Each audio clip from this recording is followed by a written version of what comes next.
I ell m'ha demanat una cosa. M'ha demanat que, si us plau, no descanseu ni un segon per guanyar la llibertat i per guanyar les eleccions del 21 de desembre. Perquè això no va de persones, això va d'un poble.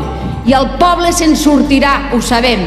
Però també us dic que si aquestes eleccions les guanya Esquerra Republicana de Catalunya se'n sortirà més aviat i millor. I vull que li diguem a l'Oriol que persistirem. I el país que hem de començar a construir el dia 21. I això és el que em demana l'Oriol Junquera que us transmeti. I aquesta és la instrucció amb la qual jo vinc aquí avui.